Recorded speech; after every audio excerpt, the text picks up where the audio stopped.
Balikan natin yung week 1 and this opening weekend of MPL, I have to say, was difficult for many different reasons. Number one, of course, it's opening weekend, so napakataas, napakalaki ng ating expectations. And of course, ito yung pinaka-favorite kong rason kung bakit mahirap. Kasi ang daming nagsasabay-sabay, ang daming Pinoy across the world na MPL. You have MPL KH, MY, ID, pero dito tayo sa MPL PH. We opened up with RSG versus Omega, wherein Omega swept the champions. Paano nangyari yun? What? Yeah, well, to go back, it was kind of like we can call it the first week's upset coming in from fresh from Southeast Asian RSG. Pero no wonder na dito binubuhay ng Omega yung kanilang uhaw and taking it step by step from week 1. We rarely, ako personally, on season 9, hindi sila ganito kaaga to strike on the points. So medyo mas double time sila for Omega. Oh, I do have to agree with OSX here na nag-activate na yung Omega, everyone. Wala pang playoffs because I think that's what everyone's saying, right? Omega pang playoffs, Lason and all of that. But really, I think this particular first game, it caught me by surprise because I also was, of course, gunning for the current defending champions ng MPL, so Yes, RSGPH. And yes. I think yung sinabi ni OSX, it's on point. I think it also gave OMG some time to learn from their mistakes in MSC and perhaps find an opening, find something that can actually take down RSGPH. So it was a surprise. It was an upset actually. So I was so happy na, well, I mean, I'm an Omega fan, I'm an RSG fan, pero this particular game, the opening series, parang what a way to actually open the season 10 of MPL. Yeah, this series kind of made baliktad my power rankings, so to say, right? I gave RSG my Yeah. number 1 slot. Kasi nga sila yung status quo eh. Konyo. Diba? Sila yung status Yeah. quo eh. Huwag ka na magulat, Exactly. OSX. Alam mo, you know it was coming. You know it was coming. Everything was made baliktad. And guys, one thing kasi, to be fair naman sa RSG, no? So, we can say na baka we can, well, to see week 1 pa lang naman, could be their establishing frame on how the teams looked up to them from MSC to season 9. So, it's either, if that was test the waters, medyo alanganin, pero for you to learn, that's what they do. So, they easily adapt. So, maybe who knows, week 2, may konting pagbabago. It's RSG still, so we have more weeks to come. Yeah. If anything, baka nga RSG yung magbaliktad dito eh. Baka sila yung maging parang diesel. Baka sila yung mag-init. Diba? But again, they only played one match. They only played one match this weekend. A lot of time for them to recalibrate. Coach Panda, Coach G, and the rest of the gang are definitely bound to bounce back. Again, heart of a champion here. They are gunning for M4 to remove that asterisk from their win in Season 9 and at MSC. So again, Kelra here, obviously, parang hiyang sa kanya yung meta. That's a sweep for Omega. The second series, though, of week 1, day 1, is the Royal Comeback. This is it. Next play, Evos versus Blacklist. Spoiler alert, panalo dito yung Blacklist and napakalaki ng ngiti ng aking girlfriend, si Rice. She's watching now. And sobrang saya niya. But then again, the fact that it's 3 games, that there has to be something here, right? The fact that it took them 3 games. 3 Yeah, games indeed. Yeah, go Kim. Yeah, I was gonna say that I was completely surprised with for NXPE, right? I mean, Mycophobia playing for them as the roamer. And I think a lot of people mentioned the fact na parang kung mas aggressive daw dito sa patch na to, the much better, right? I mean, for the longest time, we've seen setter tanks, yung mga Atlas. But this time, Mycophobia making like a roamer saber, tsaka Natalia, like going back to that. So I think it completely took like Blacklist by surprise. Kaya nga umabot tayo ng 3 games. Yeah, I'm calling this. Yeah, go ahead. The Natalia came out in another series, pero dito nagpakita na sila dito eh. May teaser na eh. And also, one thing na nakita ko on this lineup for next play Evos, I think the last 2 weeks of the last regular week of Season 9 was formula of their lineup, which inactivate nila yung mga bago. And we rarely get to see Mycophobia play. And for next play, Evo's having this chance na naging MVP siya on the first week. Maybe now they're trying to mix it up na syempre wala na din dito si Yawi. So one of the things that they're trying to do here is trying to make use of the new breeds and as well. So I'm happy to see all of the Onyx Philippine players na, they say it's end of an era, pero what I see here, may kanya-kanya silang mindset also to aim for success kahit sa iba't ibang team nila. Yeah, no, I totally agree. This NXPE, to be honest, I have to say, felt very chapsuy. Halo-halo sila sa akin, personally. When I saw that this might be their main five. Pero wala, it's enough apparently, right? Like, Hesa being in MPLKH is definitely a big deal. Na-miss natin si Hesa, pero Donut really stepped up. Donut here is something else. It became Donut, Yelly Haze Donut. Yun yung combo ngayon. Kasi yun yung dalawang core eh. Di ba? You have to admit that in this current metagame, the cores are the gold and the mid. It's not the jungler. Di ba? It's not the jungler more often. So the fact that Donut's stepping up and Yelly Haze is there to guide their youngest member, if I'm not mistaken. Yeah. Si Donut ang bunso ng main five na NXPE. It's working out. And I'm loving it. I like it. I like this new NXPE. So that's something that we'll talk about later. That's something that we will cover more of. But again, in this series against Blacklist, kinapos sila. Kinapos sila dito, but then again, that's what you get if you're playing against VYs. One thing that I mentioned din ni Coach Bonchan, that they actually struggled. And one thing that they saw sa next play Evos was they had this meta to take down the Ube. He's calling it the anti-Ube strat, which was played by the Diroth and the Natalia. So there's no wonder na umamin din sila. Kahit si Coach Bonchan said na nahihirapan siya on his motovlog. And their specs are there still for next play Evos. I love it. The sweep was denied, but just the same good fight put up by NXPE. Blacklist won. By the way, happy birthday to Kiel1. Okay, happy birthday, Kiel1. Oh yeah, happy birthday. Yeah. Okay, Kiel1. Yeah, there you go. Okay, so shout outs to Naisu watching right now, the Big Dong. We'll move on to day 2 here. During day 2, we opened up with the debut of the new Onyx Philippines. They went up against Bren Esports. And I think my vlog, I put out a vlog last night that just explains all of my feelings towards Onyx. I'm in love. I love this Onyx, bro. I love it. Yeah. Well, speaking of Onyx Philippines, I'm happy to see Ryota back. And sabi ko kanina sa NXPE, we rarely get to see Mycophobia and Ryota play. Mainly, they're part of some sort of a second team for Onyx Philippines now with the new team. Well, hindi man siya ganun ka-considered as veteran yet, but he was still the mainstay from season 7, right? Came in season 7, right? Or season 8 for Onyx Philippines. Ryota. Yeah. Ryota Yes, debuted in Ryota. season 7 under LPE. Oh, Laos Playbook. Yes. So, what we see here for Ryota is he blended well with the new five-man team na coming in from Anarchy. Tama, 5 or more than 5. So, parang dito natin nakita na they had this coming or prepared. They have this preparation na kailangan nila mag-sync in to this new team. Akala, sino bang naiba doon? Si Coach Bluff Z lang ata. Coach Bluff Z and Ryota was the only mainstays na sabi nila to an end of an era. So, yeah. That's Ryota being back on track. I think I kind of mentioned this as well. Well, it's not in Recall or one of the Covenry shows, but I think I mentioned that, if you're going to have Ryota in the team, I think this was back when kompleto pa yung Onyx Philippines. So it was Ryota and then si Bimo playing the roamer. So kung si Bimo kasi naglaro, it's more of the initiation. But if it's Ryota, it's more of like team fight eccentric. And we kind of saw that like with Onyx Philippines. I do have to add as well, like if you've been watching, you've been following MLBB, even in the amateur scene, you've probably heard about this new roster of Onyx Philippines. And honestly, I was surprised with their gameplay, their opening gameplay here in MPL Philippines. A lot of people didn't really know parang what they can bring in, especially since they're rookies. But I am really, really happy that, they made a statement here in this game. 2-1 up against Bren Esports. So it was just a very, very fantastic weekend for Onyx Philippines in general. Yep. I love that you brought up Ryota. I think that's something that we'll see sometime in the future. Again, there's so many weeks left in MPL Season 10.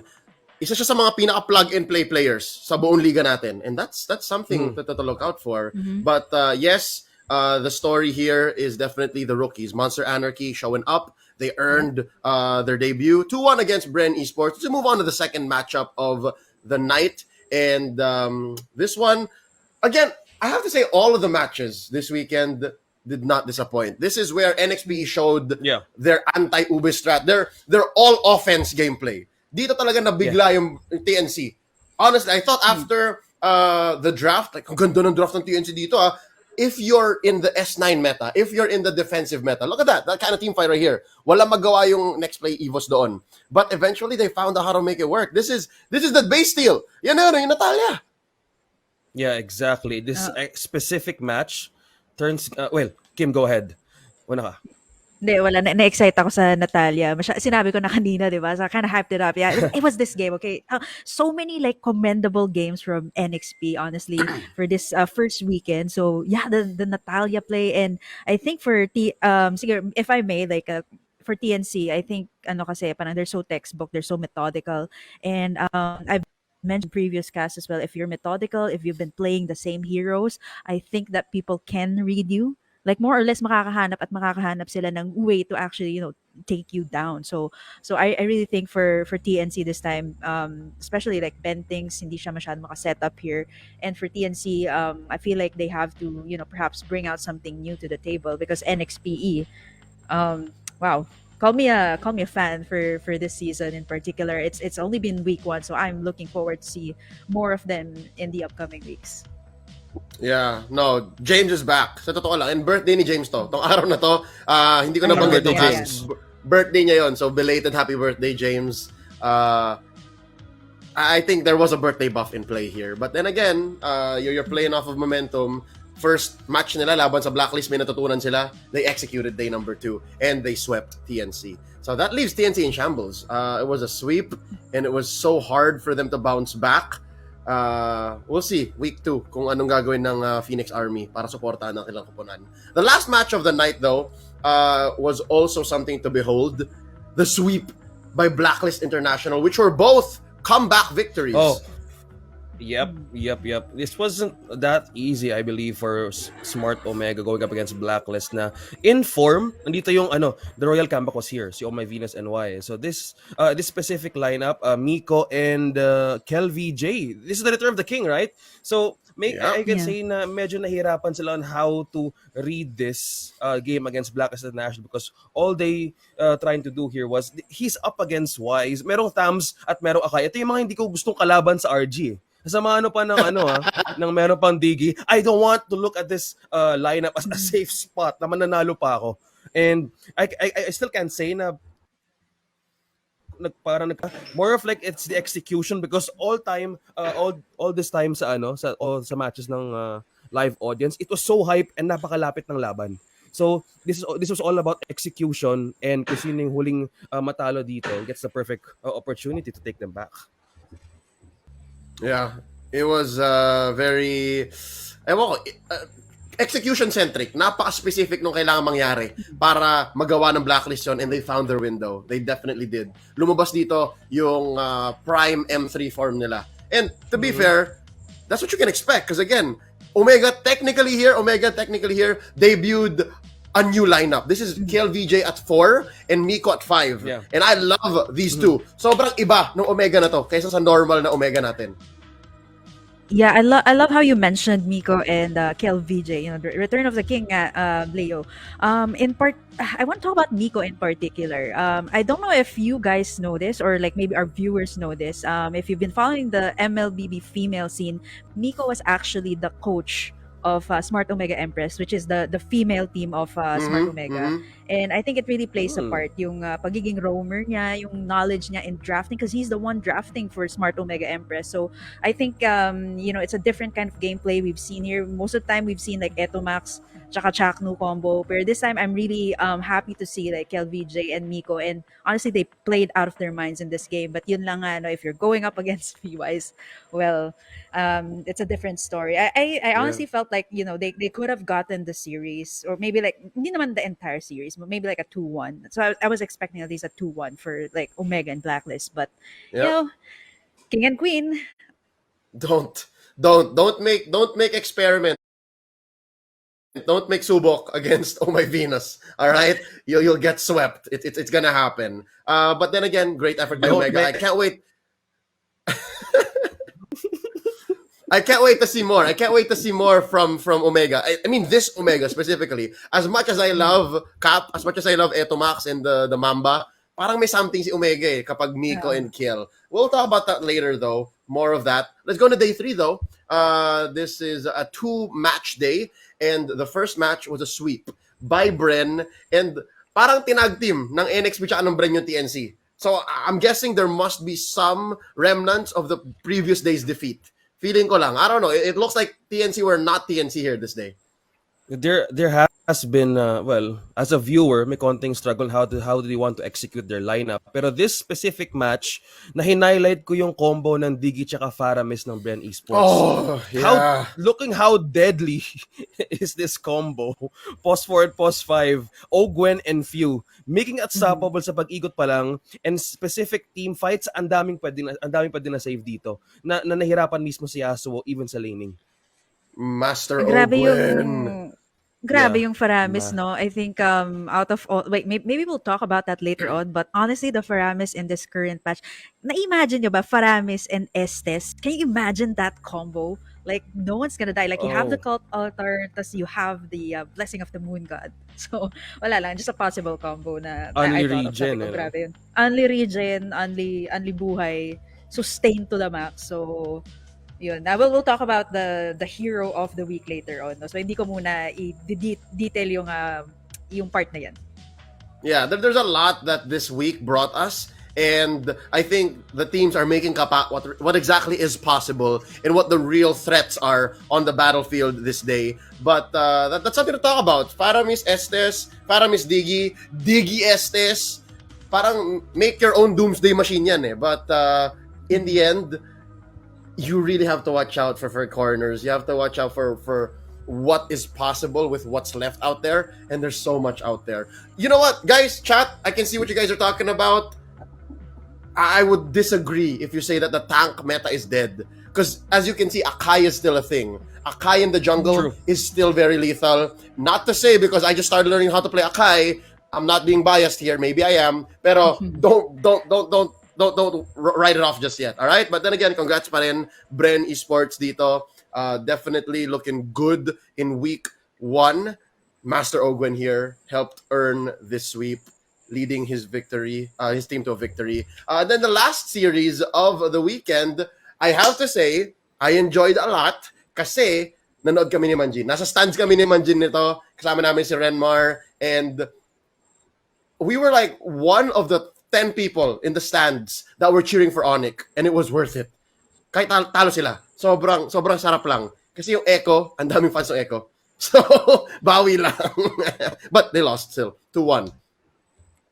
It wasn't easy going up against Echo dito. Number one, yung jungler ng Onyx, Philippines Sensu, is going up against Carl TZ, the legendary yeah. Carl TZ. Oh, so yeah. there's part of it, I feel that there's merong intimidating part because what we're talking about sa desk was mindset on how to clear the air na hindi dapat pumasok sa isip mo na kalaban mo yung team na to. Yes, on the past seasons, they're a mix of veterans, okay? Yung Echo. So right now, I can say it's a more disciplined phase of Echo that they're trying to show against these new breeds. Pero ang ganda lang na naging comeback ng Philippines on game 2, which they had the grip on what was the mistake on game number 1. And by this Claude pick ni Benny Cutie on Echo, still, this marksman gives so much space sa post 5 nyo, and to dominate one team fight, you can't go wrong with that. Pero yun nga lang, on this first game, medyo nangapapa dito ang Onyx Philippines. And syempre, you can't blame them. It's the first day na makakarap mo dito nga yung mga veteranong players.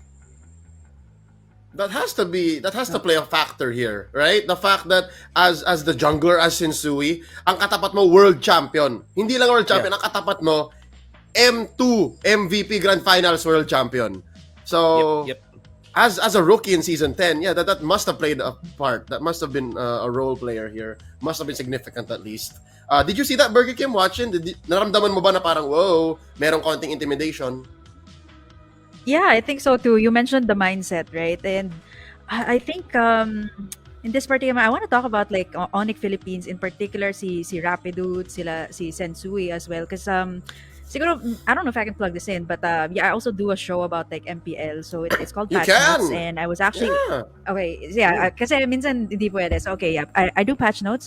It's available, or you can actually watch it on YouTube.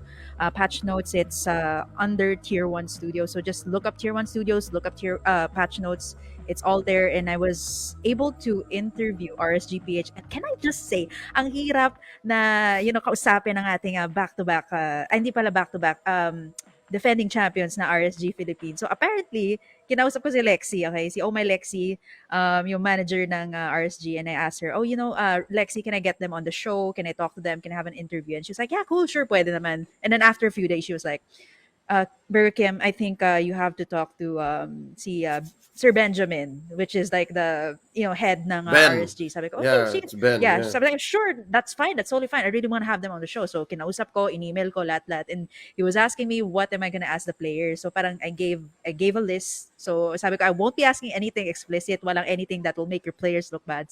So can I please have them on the show? So he was like, oh, cool. Okay, I'll pass you to our parang, how should I say this? Like PR person. So apparently the PR Mm-hmm. person is from Singapore, but she's British. So may parang konting time difference. So we really had a long conversation about like what's gonna go on in the show and all of that. So yeah, to cut this all short, I was able to get them on the show, and nakausap ko si Eman and I think it was Light. Yeah, si Eman and Light. And in particular, they highlighted yung Onyx. Sabi ko kasi parang sino yung sa tingin yung pinaka-threat, or maybe like a team that you think will be maybe like a dark horse dito sa season 10. And si Eman in particular, sabi niya si Rapidut daw tsaka si Sensui. Feel niya may maipapakita this season. And yun na. You guys have seen it, not in the game of Echo, and they lost, pero still, 'di ba? Leo's a huge fan of Onyx Philippines right now. And honestly, I've been following Onyx Philippines, or particularly Monster Anarchy. Sa tingin ko, sobrang laki ng kanilang improvement from way back when they were playing the amateur scene, and up until they reach, their debut here in MPL. And sobrang masasabi ko lang, they really, Mm-hmm. really deserve their spot here. Yep. Again, see, it's not just me. I haven't watched that episode just quite yet. But if it's from the MSC Grand Finals MVP, and if it's from my boy Light, then most definitely it's gotta be real. Hindi lang yan galing sa caster. Right? Pero still, congratulations to Echo 2-1. They got the victory, they got the dub, and I have to admit, I think in the last two games specifically, si Benny Cutie ang may sala. At least in game 3. For sure, si Benny Cutie ang may sala ng game 3. Grabe ka na, Benny. Grabe ka sa totoo lang. Again, never count out Bagyong Benny, all right? There's always a typhoon looming. But with that being said, we ran through the whole weekend. So kung hindi nyo pa napapanood yung MPL Season 10 Week 1, there's your primer. Parang nakanood ka na din just by watching the series highlights and us talking about it. Leo here. I see that you watched a little bit of Recall. If you enjoyed what you just saw, go ahead, click like and subscribe on this channel.